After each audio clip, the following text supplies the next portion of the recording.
The crystalline spires of Astra Prime pierced the violet sky like frozen tears of a mourning god.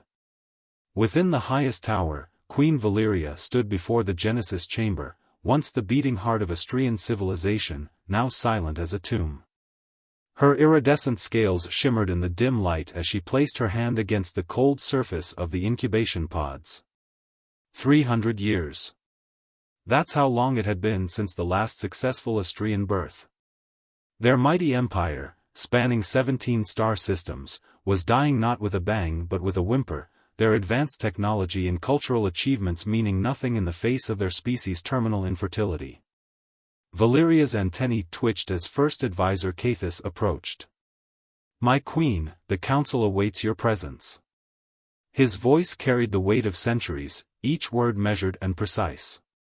Like all Astrians, his once brilliant scales had dulled with age, the natural regeneration of their species slowing to a crawl. "Tell me, Cathus," Valeria said, not turning from the Genesis chamber, "how many of our people remain?" "Fewer than 10,000, my queen. The outer colonies have begun their final evacuation. Soon, all surviving Astrians will be here on Astra Prime." The numbers struck her like physical blows. 10,000. When she had ascended to the throne, there had been millions. She remembered the celebrations then, the streets filled with light and song. Now those same streets echoed with emptiness. A soft chime interrupted her thoughts, an alert from the planetary defense system. Cathus moved to the nearby console, his movements sharp with surprise. "My queen, we're detecting an unregistered ship entering the system. It's human." Valeria's eyes narrowed. Humans were rare in this sector of space, their presence usually limited to the occasional trade mission or diplomatic envoy. "Show me." The holographic display sprang to life, showing a small research vessel decelerating toward their orbit. Its design was distinctly utilitarian, lacking the elegant aesthetics of Astrian ships. But what caught Valeria's attention was the symbol emblazoned on its hull, the interstellar insignia for medical research. Before she could issue orders, the ship's transponder activated, broadcasting a message across all frequencies: "Astra Prime Control, this is the Earth science vessel Prometheus. We bring critical information regarding your species' genetic degradation. Requesting permission to dock." The throne room erupted in murmurs. The Astrians' condition was a closely guarded secret, or so they had believed. How had humans learned of it? More importantly, what could they possibly know that the advanced Astrian scientists hadn't discovered in 3 centuries of research? Valeria raised her hand, silencing the whispers. "Cathus, scan their vessel. I want to know exactly what we're dealing with." The scans revealed a crew of just 3, a pilot, a medical technician, and their apparent leader, Dr. Nathan Wells, whose credentials marked him as one of Earth's leading experts in xenogenetics and reproductive biology.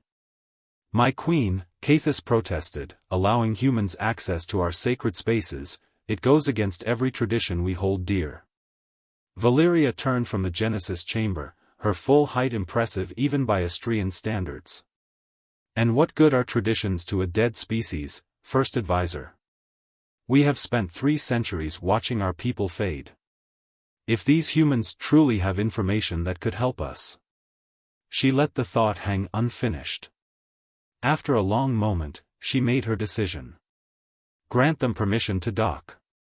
But have them landed in the quarantine bay, and double the security protocols. Her eyes fixed on the distant shape of the approaching ship. It seems the cosmos has a sense of irony, that we, who once ruled the stars with unmatched might, must now pin our hopes on creatures we once considered barely worthy of notice. As preparations began for the humans' arrival, Valeria remained by the Genesis chamber, her mind racing with possibilities. Either this Dr. Wells would prove to be the miracle her people desperately needed, or... She touched the ceremonial blade at her hip, its edge as sharp as the day it was forged. If this was some human scheme to take advantage of Astrian weakness, they would learn that even a dying empire had teeth. The stars wheeled slowly overhead, indifferent to the drama unfolding beneath them. In the depths of space, the human ship drew closer, carrying with it either salvation or damnation for an ancient species. The next few hours would determine not just the fate of the Astrians, but perhaps the future of human-alien relations throughout the galaxy. The quarantine bay gleamed with the characteristic precision of Astrian engineering. Dr. Nathan Wells stood calmly as the decontamination field washed over him in waves of purple light, his dark eyes taking in every detail of his surroundings. Behind him, his small team underwent the same procedure: Rebecca Torres, their pilot, and Dr. Marcus Wong, their medical technician. "Quite a welcome," Marcus muttered, watching the armed Astrian guards positioned at every exit.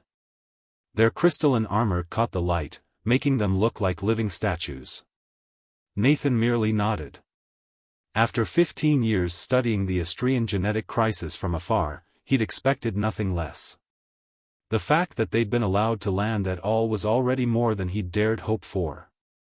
The decontamination cycle completed with a soft chime, and the chamber doors opened to reveal Queen Valeria herself, flanked by her advisors. Nathan had seen images of Astrians before, but nothing had prepared him for their true presence. The Queen stood nearly 9 feet tall, her iridescent scales shifting colors like oil on water, antennae gently swaying as she assessed the human visitors. "Dr. Wells," she spoke, her universal translator rendering her words in perfect English, "you claim to have information about our species' condition. I suggest you explain yourself quickly." Nathan reached slowly into his coat, noting how the guards tensed, and withdrew a data crystal. "Your Majesty, 15 years ago, I began studying patterns of genetic degradation across known spacefaring species. What's happening to the Astrians isn't unique, it's part of a larger pattern that's repeated throughout galactic history." He inserted the crystal into a nearby console, and holographic displays sprang to life around them. Every species that achieves faster-than-light travel eventually faces reproductive challenges. Something about the interaction between FTL fields and complex genetic structures causes subtle damage that accumulates over generations. The displays showed DNA strands from various species, including humans. Earth faced a similar crisis 2 centuries ago. "We nearly went extinct before we found a solution." First Advisor Cathis stepped forward, his aged scales barely reflecting the light. "If what you say is true, why have we never heard of this pattern?" "Because most species don't survive it," Nathan replied quietly. "They either discover the solution independently, as humans did, or they vanish. We've found the ruins of at least 3 civilizations that appear to have succumbed to genetic collapse." Queen Valeria's antennae twitched, a sign of intense interest Nathan had learned from his research. "And you believe you can adapt the human solution to save us?" "No, Your Majesty." Nathan met her gaze steadily. "I know I can. But I'll need access to your genetic archives, and more importantly, I'll need your trust." The throne room fell silent. Valeria studied the human scientist with ancient eyes that had seen empires rise and fall. "Trust," she finally said, "is not something we give easily, Dr. Wells. Especially not to a species as young as yours." "Youth has its advantages," Nathan responded. "We haven't had time to become set in our ways.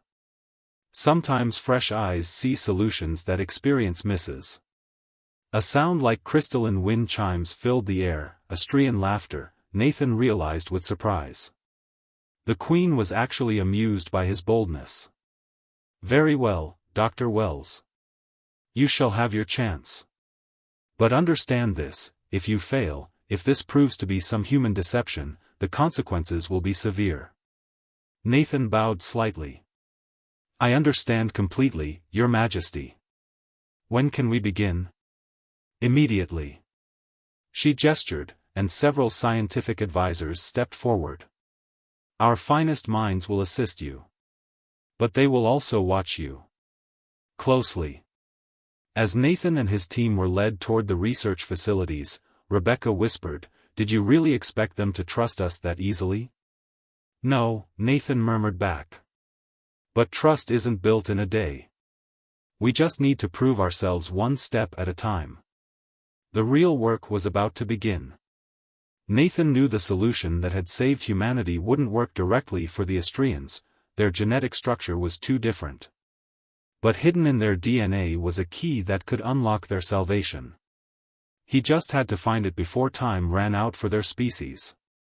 What he didn't tell them was that humanity's solution had come at a terrible price, one he hoped the Astrians wouldn't have to pay.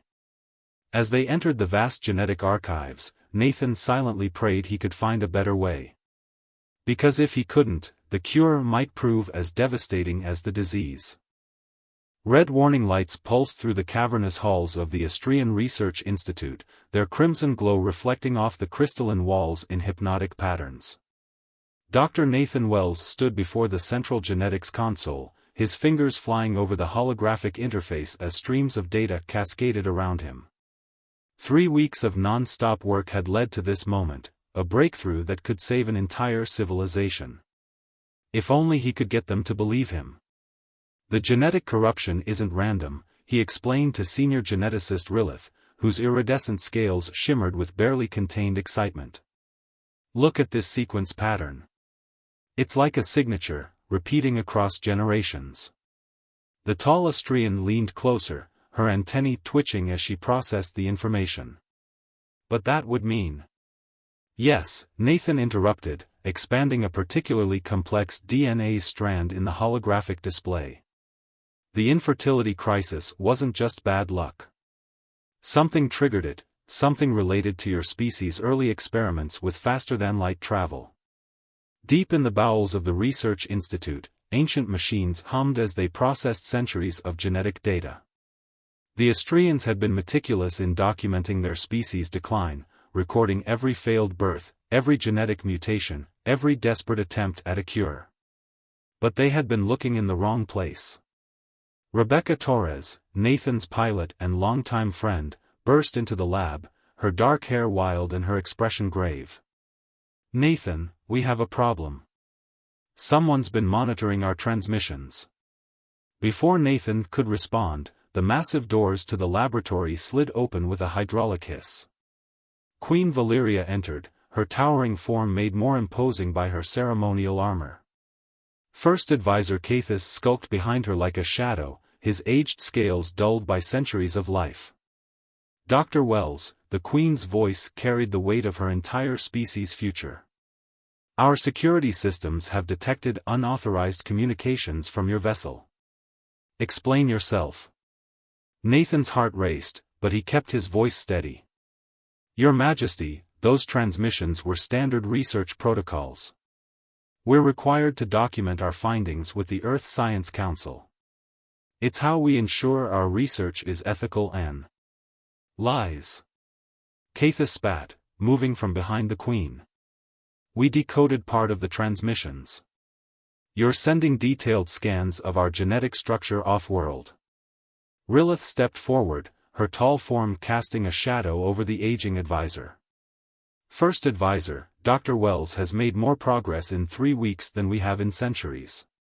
His methods may be unconventional, but..." A klaxon cut through the air, its piercing wail drowning out all conversation. The holographic displays flickered, then shifted to show a massive data transfer in progress. "Someone's accessing the central genetic repository," Rebecca shouted over the alarm. "They're downloading everything." Nathan's fingers flew across the console. "This isn't coming from our ship. The access point is internal, someone inside your security network is stealing your genetic database." The Queen's antennae went rigid, a sign of extreme distress. "Impossible. Only 3 people have that level of access. Myself, Cathis, Anne." "The head of security," Cathis finished, a slight smile playing at the corners of his mouth. "Who I'm sure would be very interested to know how our human guests managed to breach our most secure systems." Nathan looked up from the console, his eyes narrowing. "We didn't breach anything. But someone did, and they're using our presence as cover for the real theft. Your Majesty, check the data signature." It's not human technology making these downloads. Queen Valeria moved to the console, her long fingers dancing across the interface. Her expression shifted from suspicion to shock as she read the data. These access codes, they're yours, Cathus. The first advisor's facade cracked for just a moment before smoothing over. Obviously the humans have found a way to replicate codes that only you possess. Nathan interrupted. To mimic the exact quantum signature of your personal security key? No. This is an inside job. The question is, who are you really working for? Cathus's hand moved to his ceremonial blade, but Queen Valeria was faster. With a gesture, she activated the security field, trapping her oldest advisor in a cage of pure energy. The consortium, she said, her voice heavy with realization. They've been trying to acquire our genetic technology for centuries. The consortium? Rebecca asked, her hand instinctively moving to the weapon at her hip. A group of corporate interests from the Outer Rim, Nathan explained, never taking his eyes off Cathus. They believe genetic engineering is the key to controlling the galaxy's future. An entire species' genetic database would be priceless to them. Cathus laughed, a hollow sound that echoed through the lab. You're dying anyway. At least this way, something of the Astrian legacy would survive. Except that we're not dying, Nathan said, pulling up his latest research findings. Look at this, Your Majesty. The genetic degradation, it's reversible. We found a pattern, a backup system built into your very DNA. Your ancestors left you a failsafe. We just needed the key to activate it. The Queen studied the display, her antennae quivering with hope. And you have this key? Better, Nathan smiled. We are the key. Human DNA contains a sequence that matches perfectly with your backup system. Somewhere in the distant past, our species were connected.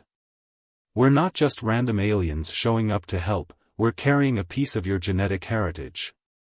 As guards arrived to take Cathus away, Queen Valeria turned to Nathan. You knew this all along? Why didn't you tell us?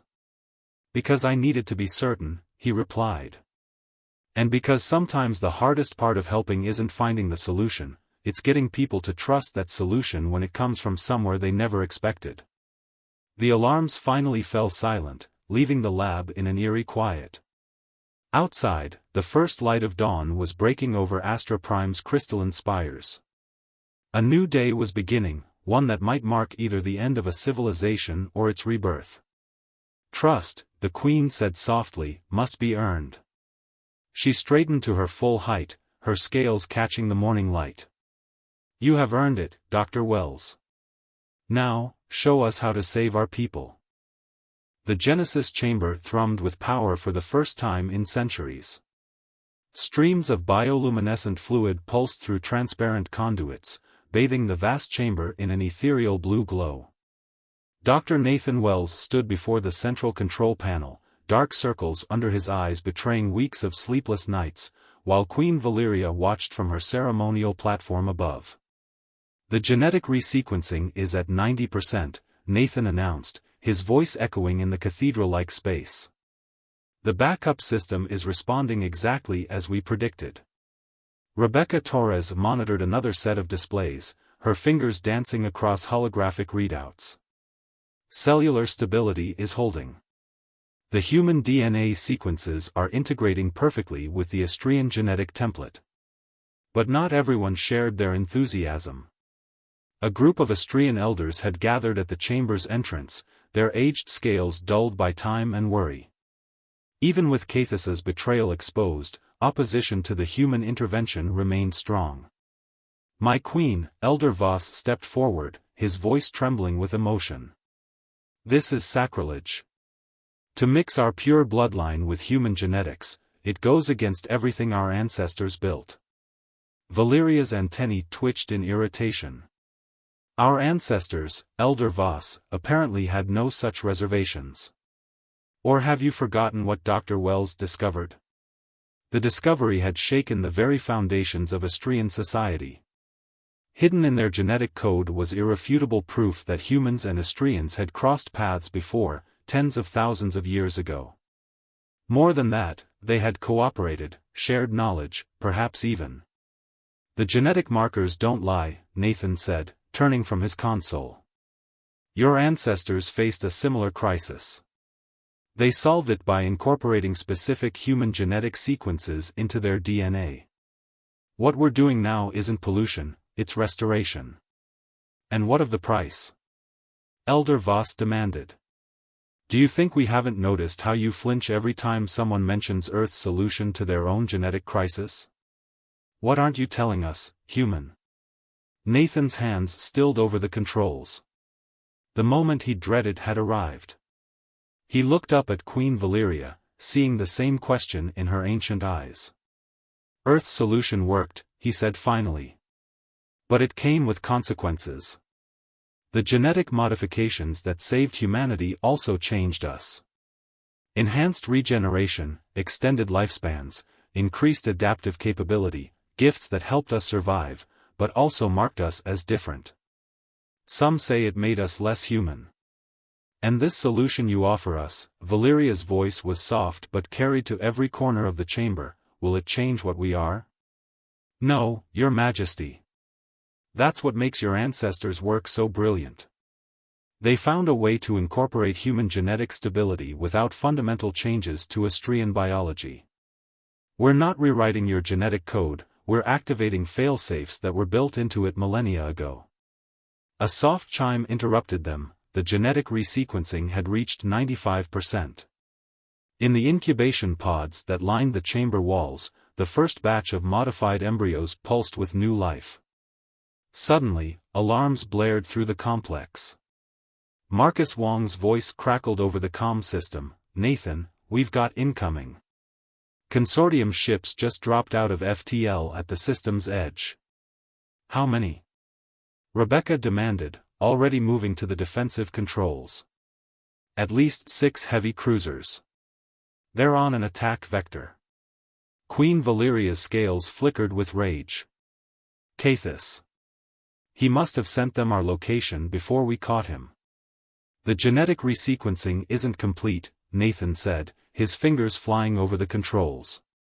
If we stop now, we'll lose everything we've accomplished. The embryos won't survive. If we don't stop now, none of us will survive. Elder Voss shouted. We must evacuate. The Queen raised her hand for silence, her ancient eyes fixed on the embryos floating in their artificial wombs. In those tiny forms lay the future of her entire species, if they could survive the next few hours. How long? She asked Nathan. 20 minutes to complete the sequence. Another 10 to stabilize the embryos for transport. He met her gaze steadily. They'll be here before we finish. Valeria straightened to her full height, her scales shimmering with deadly purpose. Then we will give you your 30 minutes, Dr. Wells. She activated her command interface, her voice ringing with authority. This is your queen. All combat-capable ships to defensive positions. All non-essential personnel to emergency shelters. We hold this position at all costs.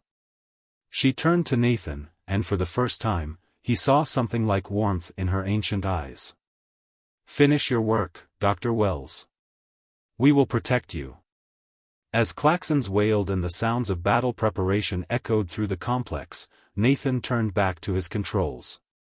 The fate of an entire species now rested on the next 30 minutes, and on the strength of an alliance born in the depths of time, waiting millennia to be renewed. Above them, the first flashes of weapons fire lit up the violet sky, and the battle for Astra Prime began. The battle for Astra Prime painted the violet sky with fire.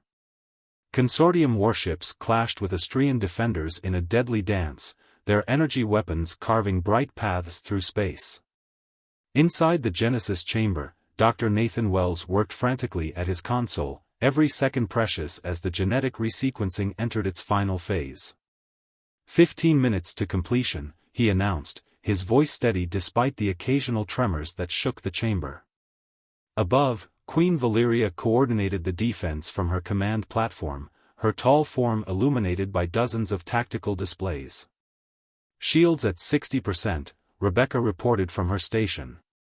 2 consortium cruisers destroyed, but they're pressing hard on the southern quadrant.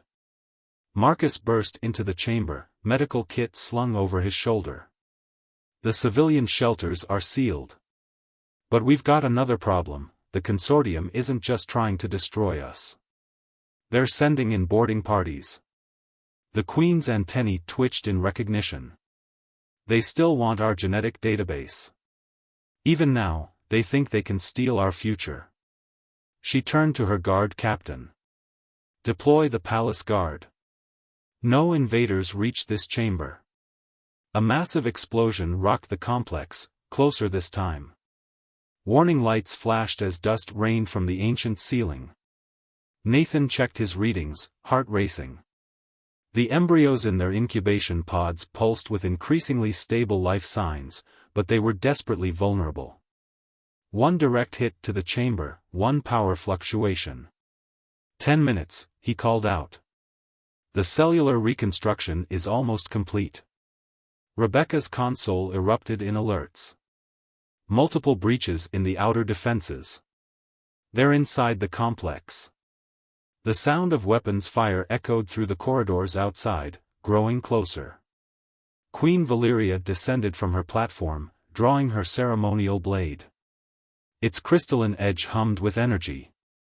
"Dr. Wells," she said, her voice carrying over the chaos, "if you truly believe in the connection between our peoples, prove it now. Save my children. I will hold them here." Nathan looked up from his work, seeing in her ancient eyes not just a ruler's command but a mother's plea. "I won't fail you," he promised. The chamber doors shuddered under heavy impact. The Queen's guards took up defensive positions, their weapons charged.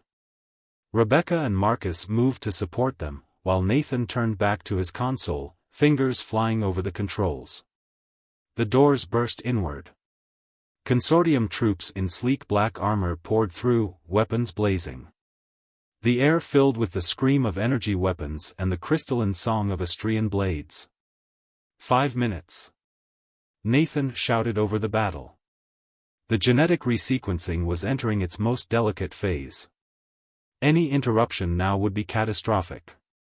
Through the chaos, he glimpsed Queen Valeria fighting with terrible grace, her blade leaving trails of light as she cut through the invaders. Her guards fought with equal fury, driven by centuries of pride and the desperate need to protect their species' last hope. 3 minutes. A stray shot hit one of the auxiliary power conduits, sending sparks cascading across the chamber. Nathan's console flickered, and his heart stopped, but the backup systems held. The embryos continued their transformation, ancient genetic codes awakening after millennia of sleep. 1 minute. The fighting had reached the center of the chamber now. Rebecca stood over Nathan, picking off any invader who got too close, while Marcus tended to the wounded. Queen Valeria fought like a force of nature, her scales streaked with blood both blue and red. 30 seconds. Time seemed to slow. In the incubation pods, the embryos pulsed with stronger and stronger life signs. The genetic sequences were aligning perfectly, human and Astrian DNA weaving together in a dance as old as both their species. 10 seconds. The Queen took a hit to her shoulder but kept fighting, her blade never stopping its deadly arc. 5. The chamber shook with another impact, dust and debris raining down. 4. Rebecca's weapon ran dry, and she switched to hand-to-hand combat. 3. Marcus dragged another wounded guard to safety. 2. The Queen's blade claimed 3 more invaders. 1. Sequence complete. Nathan's triumphant cry cut through the battle noise. The embryos are stable. The genetic reconstruction was successful. As if in response to his words, the incubation pods blazed with brilliant light. The embryos within pulsed with healthy, stable life, the first new Astrian lives created in centuries. The sight stopped everyone in their tracks, invaders and defenders alike. Queen Valeria's voice rang out, powerful and clear, "Look upon the future of the Astrian people. Look upon what humans and Astrians have achieved together." The consortium forces hesitated, their weapons lowering slightly. In that moment of distraction, Astrian reinforcements burst through the ruined doors, led by Elder Voss himself. The remaining invaders were quickly overwhelmed. Hours later, as the last consortium ships fled the system, Nathan stood with Queen Valeria before the incubation pods. The embryos floated peacefully in their artificial wombs, their life sign strong and steady. "Our scientists have confirmed it," the Queen said softly. "The genetic degradation is completely reversed. These children will be born healthy, and they will be able to have children of their own." "And the human DNA sequences?" Nathan asked. "Integrated perfectly, just as they were meant to be." She turned to him, her scales shimmering in the pod's light. "Our ancestors knew what they were doing, Dr. Wells. They understood that isolation leads to stagnation. That strength comes from unity." She gestured to the pods. "These children are proof of that. They carry within them the best of both our peoples, not a dilution of what we are, but a remembrance of what we once were. And what we can be again." Nathan smiled, thinking of the long journey that had brought them here. "The beginning of a new chapter in both our histories." "No," the Queen corrected him, her own lips curving in a rare smile. "The continuation of a very old one." Above them, the first light of dawn broke through the chamber's crystal ceiling, bathing the pods in golden light. In their artificial wombs, the future of the Astrian race dreamed ancient dreams of two peoples united by science, courage, and hope, a union written in the very stuff of life itself, waiting through the ages to be reborn.